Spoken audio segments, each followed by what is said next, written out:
Hello and welcome back to Let's Talk About Things. Now today, we need to talk about Smash Bros. DLC.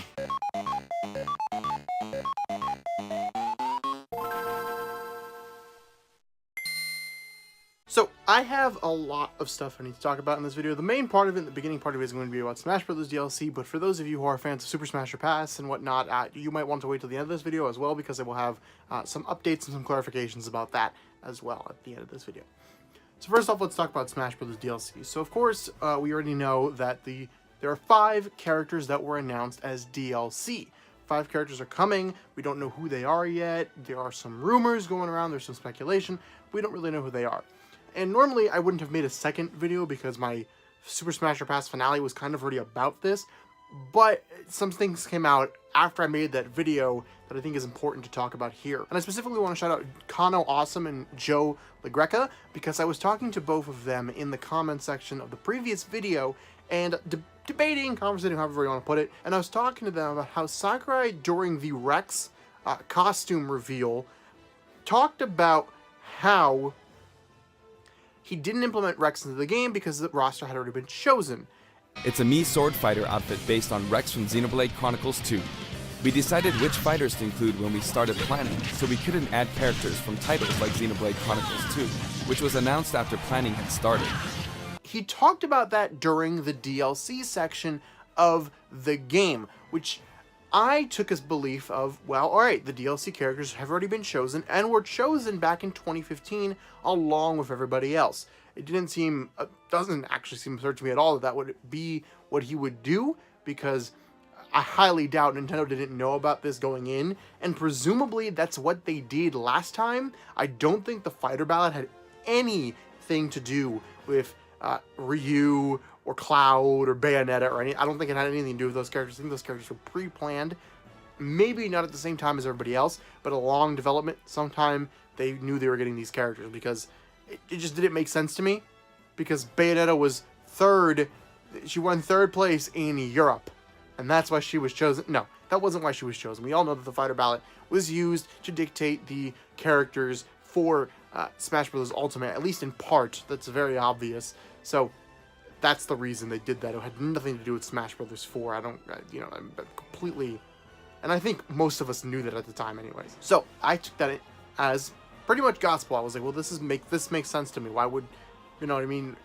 But Sakurai has made further comment on Twitter, and I'm going to read specifically here, and I'll put it up so you guys can read along. And he said, Super Smash Bros. Ultimate's DLC lineup is now complete. This time, the selection was made entirely by Nintendo. I decide if we can create a fighter based on their selection, then come up with the plan.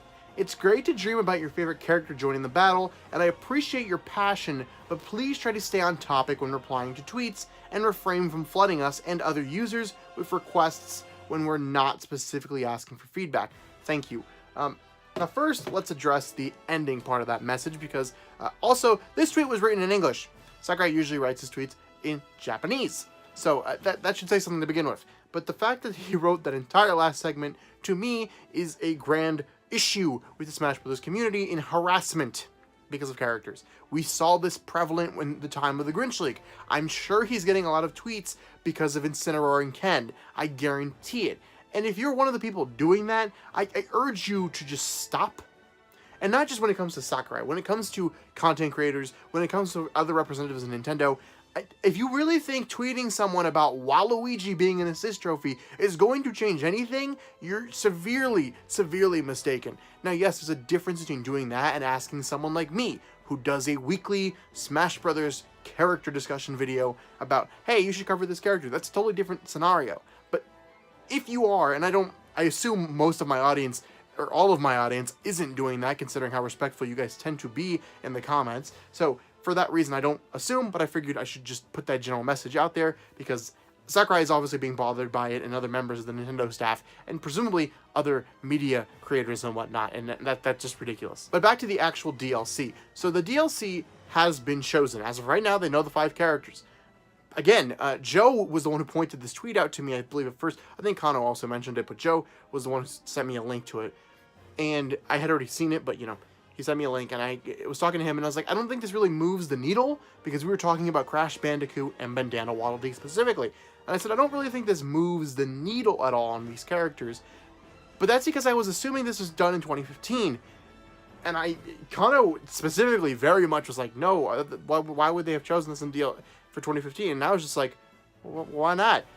But now that I have some time to sit on it and really think about what they said and listen to some other discussions, I do think Kano and Joe are right, and that this does change a lot of the opinions I had in the previous video on Tuesday. And I think that they're probably right, and that this does shift the needle a little bit, and that these characters were probably chosen after 2015. It was probably chosen relatively, like, I would assume maybe like 2017 or maybe even now, and they've, because I don't know how long the legal process would take to get these character rights, although that's assuming any of them are third-party characters, but you know what I mean? So because of all these things, I'm assuming they weren't just deliberated on this just now. Literally as this tweet went out, it was done. It's probably done before the previous direct and they announced everything, but, you know, I think that was kind of a tweet also to be like, hey, leave me the heck alone. But why is that different for us? What does that change? Well, the fact that Nintendo chose this adds some more unpredictability to Smash Brothers. And I know that's a weird thing to say, especially after Piranha Plant was chosen to be a fighter, but it really does, because Nintendo is probably one of the most unpredictable companies in history. No one ever knows what they're going to do. You would think they would just take a normal and safe approach after the failure that is the Wii U, and they came out with the Nintendo Switch, which, thank God, was a very good thing for them and was great. But imagine if the Switch had gone badly again. That would not have been good for the company. So Nintendo doesn't play it safe. Nintendo is almost irrational sometimes in their thinking, which I love about them and makes it great. But that is a factor to note here. Although we can also look at some other stuff like business numbers and facts and what's coming out soon, what already came out on the Switch, what are they thinking, how are they thinking, and character reveals in this could actually even potentially point to future games on the Nintendo Switch. For example, if a Star Fox character is chosen, there's probably going to be a new Star Fox game. Things like that. Or if a new F-Zero character is chosen, there'll probably be a Switch F-Zero game to coincide with it, because this is a grand marketing opportunity, and this is going to change the landscape for Super Smash Bros. Entirely going forward. This fact also leads me to lean more towards the possibility of a second round of DLC happening. Originally, I thought, right, it'd be the 5 characters and that's it. And if it is that, more than happy. I'd be content if there wasn't any DLC, to be honest with you. I just figured it was going to happen. And I could honestly see more DLC content happening. Maybe with Sakurai in a more advisory role, so he can kind of go off and do a different project, because I'm sure he wants to work on something else at this point. But I could see it happening. I could see them, you know, kind of working on other characters and doing other things throughout the Switch's life cycle and make it more of a platform, like games like Overwatch, for example. Because if this is going to have Switch characters, and they want the Switch to be around longer than your average cycle, I think you're going to have to add characters to Smash Brothers, unless you plan on making a second Smash Brothers on the Switch, which I don't think they're going to do. And the reason I kind of look at that like that is because usually, I think there's been some rare instances, I think, but most Smash Brothers games don't have characters in them from the console they are on. So for example, Smash 64 obviously didn't have any characters who first appeared on the Nintendo 64. Same thing for Melee and Brawl and Smash Wii U. That's why characters like Rosalina took so long, you know, presumably to come out, because you would expect Rosalina to be an easy contender, but no, because she's on the Wii and Brawl was on the Wii, so she had to wait until the next game. Now with DLC, you don't have that issue, and we could have seen that, for example, with a character like the Inkling, but since they obviously wanted Smash Ultimate to happen, they saved the Inkling, at least I'm presuming. But now we don't have that, because we don't have to wait for this oncoming Smash Brothers game, because the Switch is very early in its life cycle, and we probably have a very long road ahead with the system. It's also got some people panicking, because I don't think this means DLC characters won't be happening. I just think it's DLC characters that are more relevant to Nintendo. So, for example, Geno, I don't think will be happening because of this. Because unless they're making a Super Mario RPG 2, Nintendo probably didn't want to put in an old character that they don't have any plans to reuse. Sakurai probably would, but not Nintendo. So I lean more to like a Dragon Quest character or something, or whatever Square is working on, because Nintendo's going to know what they're working on. Nintendo is aware of all this. So, for example, the rumors of the N64 Classic make Banjo and Kazooie even more likely, in my opinion, because of that. Because if they're working with this company, they know there's going to be a product coming out that will have Banjo Kazooie on it that they are selling.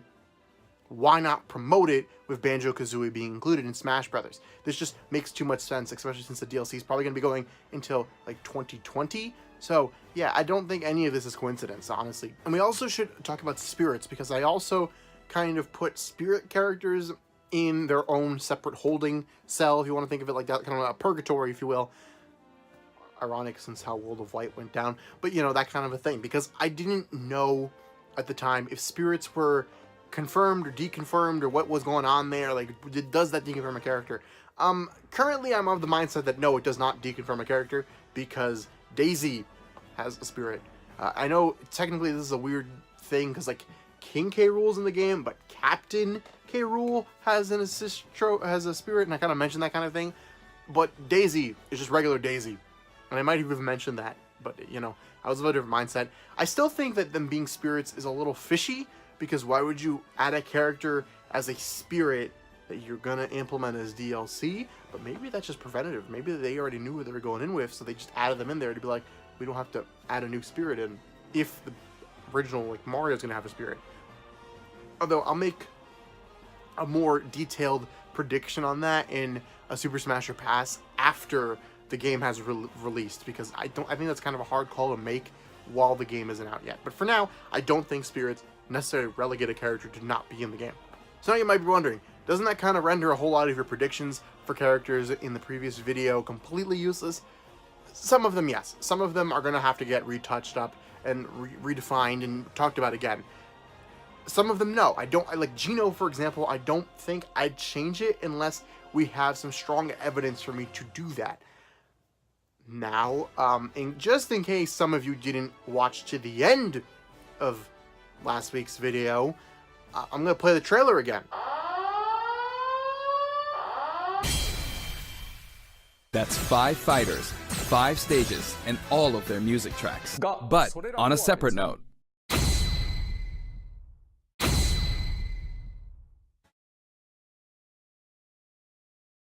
I wonder if I'll ever get to take a break.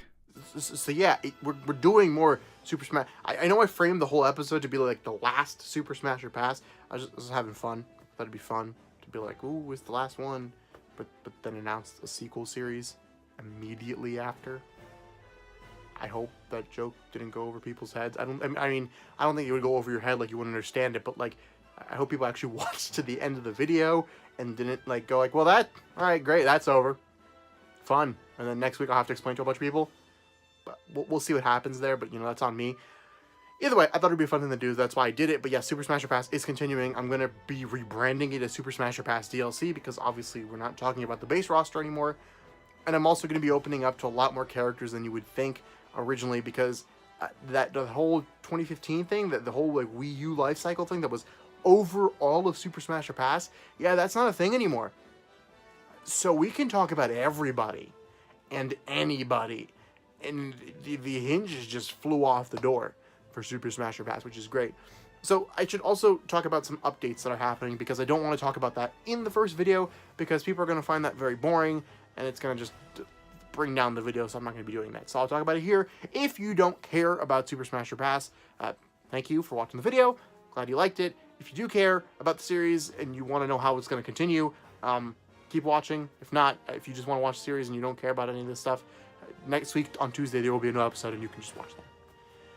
Alright, so for my diehards here, the people who actually care about what's going on in the series, let's talk about what's going on. So, obviously, like I said, things are going to be changing. The rebranding is going to bring with it new elements to the show. I want to work on some other things. I'm not entirely sure about everything I want to change, and the formula will probably be changing within the episodes, but we're going to stick closely to our original. We're still going to talk about character history. We're still going to talk about moveset potential. We won't talk about assist trophies because I don't think they'll be adding any. We won't talk about echo fighters because I don't think they'll be adding any. But we're still going to talk about that basic general sense of relevancy and all this stuff that we always did. But I'm going to be adding something called the ticket system. The ticket system is going to be how I decide my roster picks. I'm sure a lot of you are expecting me to do a DLC prediction video. I'm not going to make one, at least not now. There's no plans for it. Maybe I will if there's some really compelling way I want to do that, but as of right now, this series is going to be that. And how I'm going to be doing it is that we will be giving characters tickets. If you've watched shows like The X Factor or, these talent show competition shows where people have to battle out for space, that's basically how it's going to work. So in the first video, I want to talk about Septile, for example. So if I award Septile a ticket, Septile will have to go up against characters who already have tickets if there's no spaces left. We only have 5 to give because we're trying to predict the 5 DLC characters. So, for example, the past characters, the characters who got a pass in the previous video, all have tickets. So Bandana Waddle Dee, Sora, Banjo-Kazooie, I think Jibanyan, and Rayman, they all have tickets. They're all in. So if I give Septile a ticket, Septile will have to go up against one of those, and one of those 5 will have to be eliminated. And we're going to keep going like that. It's going to be eliminations. It's going to be fun. I want to drive discussion and comments and shares and everything, because if we all do that, it's going to make the series more fun. And that's something I really want to just nail down here. I always kind of intended Super Smash Bros. to have that fan interaction, because obviously my verdict and your verdict was a thing that was important to the show. But with DLC, it's even more important, because I have my own DLC choices, but we're going to have a fan DLC choice as well. So every video, I'll get my updates, and you guys will get yours. So, for example, in this video, you might want to comment about who you think should be smashed or passed or whatever from our previous episode, and I'll tally those votes up and put them into that. And we're going to be doing this here on YouTube, of course. We're going to be doing it on Twitter, and we're going to be doing it on Instagram. So I highly recommend you follow me on those platforms. I'll have links in the description, as there is for every single video, if you want to do that. And if you vote 3 times, you get 3 votes. So, you know what I mean? It doesn't matter, because I can't really even tell who votes on Instagram and Twitter. So go for it if you want to do that. And here's the other thing. If one person comments in a video and they're like, I want to remove Bandana Waddle Dee for Goku. Thank you. I would like to do that. That's what's getting done, because only one person interacted and only one person talked about it, so that's what happens. So if you want a character, you need to be vocal. You need to make yourself heard. Going the video with your friends. Tell them to come and vote for the character you want, because if you do that, they'll get in. Plus, it'll just make the series more fun. I think that's going to be something that'll make it more fun for me, for sure, because I really like interacting with people. But also probably for you guys, because you guys can debate amongst yourselves and discuss about yourselves, and I don't know, maybe form alliances with other viewers and be like, listen, we're all gonna vote for this character this week, right? We're gonna do this and blah blah blah. And obviously suggestions are still gonna be open, and I'm going to need suggestions, because if this really goes until 2020, I don't know that I can go until 2020. I don't know that I'm gonna be able to be pumping out characters up until then. So you guys suggesting people will help a lot. And I can't promise I'll do crazy off-the-wall characters like I did with Goku, for example. Stuff like Halo Master Chief probably won't be happening. I might make an exception if enough people want it. So that's fine. If you really do want a character, ask for it. I can't promise it'll all happen, but I'm going to try to do as many as I can in there, as well as other characters that I just think will be interesting to talk about. So this video is a lot longer than I intended it to be, but I tend to ramble, and I'm sure I'll edit it down quite a bit. So that's everything. There's the Super Smash Bros. Stuff. There's the spirits and DLC and whatnot stuff at the beginning. Remember, the videos will be back next week. There will be a new episode of Super Smash Bros. It is going to be on Septile from the Pokemon series, so look forward to that. And I hope you enjoy this new system. I hope you enjoy the new format of the videos. And if you have any suggestions about anything about the video series, the formatting, how I can make the series better, feel free to leave comments. I'm very open and would love to have suggestions. So guys, that's it for today's video. Shout out once again to Kano Awesome and Joe LaGreca. Big thank you to both of you guys. You guys support the channel a lot, and you're constantly commenting, and I appreciate both of you quite a bit. So thank you, and thank you for debating this point with me and giving me a reason to rethink my previous thoughts. Remember, like, comment, subscribe. I'll see you guys next time, and guess I'll see you on Tuesday. I think I've said that too many times at this point. But you know what? Whatever. This is how 20. What year? 2018. It's 2018. It's almost, guys. Bye.